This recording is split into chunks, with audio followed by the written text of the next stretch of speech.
नमस्कार दोस्तों, मेरे चैनल में एक बार फिर से आप लोगों का स्वागत है।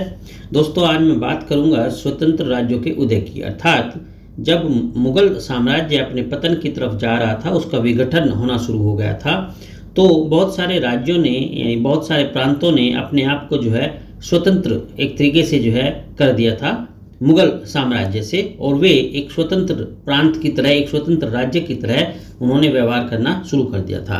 इसी सीरीज में जो है मैं सबसे पहले लूँगा आज अवध को। अवध स्वतंत्र राज्य कैसे बना और इसका जो आगे का रास्ता था वो क्या रहा। देखो दोस्तों, ये जो अवध था, ये अवध राज्य अंग्रेजी और मराठा राज्यों के बीच में था और पश्चिम में कन्नौज से लेकर पूरब में कर्मनासा नदी तक फैला हुआ था। इसे बफर स्टेट के रूप में जो है जाना जाता था। अवध राज्य ने अंग्रेजी साम्राज्य के पोषण में धाय की भूमिका निभाई, यानी एक तरीके से जो है इसने अंग्रेजी साम्राज्य को जो है पोषित किया। ये जो अवध राज्य स्वतंत्र हुआ, ये हुआ था सादत खां के संरक्षण में, अर्थात जो सादत अली खां थे वो इसके एक तरीके से स्वतंत्र राज्य के संस्थापक रहे, यानी अवध के। उसने फैज़ाबाद को अपनी राजधानी बनाया और वो एक सिया था। निशापुर के सैयदों का एक तरीके से ये वंशज था। सादत अली खां को 1722 में अवध का सूबेदार बनाया गया था और 1739 ईस्वी में अपने मरने के पहले वह एक तरीके से स्वतंत्र हो गया था और उसने प्रांत को अपनी वंशगत जायदाद बना लिया था। सादत खां 1720 ईस्वी में बयाना का फौजदार नियुक्त किया गया। उसने सैयद बंधुओं के विरुद्ध षड्यंत्र में भाग लिया और फलस्वरूप पहले उसे पंच हजारी और फिर सप्त हजारी का मनसब मिला और इन भाई साहब को जो है बुरहानुल मुल्क की उपाधि भी दी गई। 1720 ईस्वी से 1722 ईस्वी तक वो आगरा का गवर्नर भी रहा, जिसका शासन उसने अपने नायब नीलकंठ नागर के द्वारा चलाया। ये बड़े इंपॉर्टेंट पॉइंट्स हैं जो आप लोग नोट करते रहना। सादत खां ने 1723 ईस्वी में अवध में नया राजस्व बंदोबस्त लागू किया और उसने उचित भू लगान लगाकर बड़े जमींदारों के जो जुल्मों से किसान परेशान थे, उन बड़े जमींदारों के जुल्मों से किसानों को जो है बचाया और उनकी हालत को बहुत बेहतर बनाया।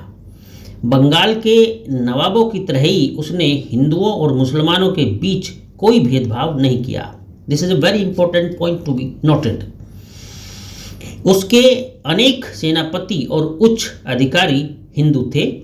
1739 ईस्वी जब आती है तो 1739 ईस्वी में उसे नादिर शाह के विरुद्ध लड़ने के लिए दिल्ली बुलाया जाता है।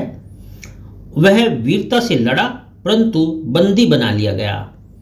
इस प्रकार से उसने जो है नादिर शाह को दिल्ली पर आक्रमण करने के लिए प्रेरित किया और नादिर शाह को 20 करोड़ रुपए जो है मिलने की आशा एक तरीके से दिलाई, यानी 20 करोड़ रुपए नादिर शाह को मिलेंगे, इस तरीके की जो है उसने आशा नादिर शाह के सामने रख दी और नादिर शाह को ये विश्वास हो गया कि 20 करोड़ रुपए जो है उसे मिलेंगे।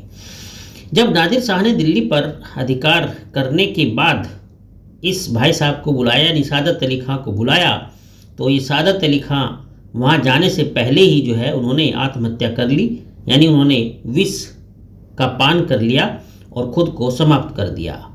सादत अली खां के कोई पुत्र नहीं था।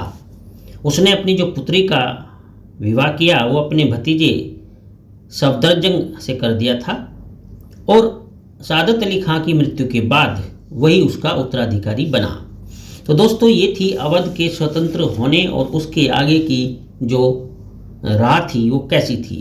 मैं कुछ और बातें यहाँ ऐड कर देना चाहूँगा कि जो ये सादत अली खां थे, ये एक तरीके से जो है मोहम्मद शाह के दरबार में ईरानी गुट के नेता हुआ करते थे और उसके बाद ये जो है सरबुलंद खां की सेवा में रहे और उसके बाद फारूक शाह की सेवा में शामिल हो गए थे।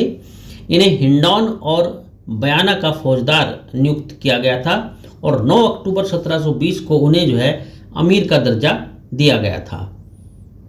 पहले आगरा और फिर अवध का गवर्नर नियुक्त किया गया था। सादत अली खान ने अपने अधिकार क्षेत्र को यानी अवध के अधिकार क्षेत्र को बनारस, गाजीपुर, जौनपुर और चुनार तक विस्तृत कर दिया था और धीरे धीरे इन्होंने अपनी शक्ति और प्रसिद्धि बढ़ाई थी। उसके बाद ही फिर उन्होंने जो है अपने आप को स्वतंत्र घोषित किया था। तो ये थी दोस्तों अवध के स्वतंत्र होने की पूरी जर्नी। आशा करता हूँ कि आपको ये बहुत वैल्यूएबल सिद्ध होगी। कमेंट करके ज़रूर बताना कि आपको कैसी लगी।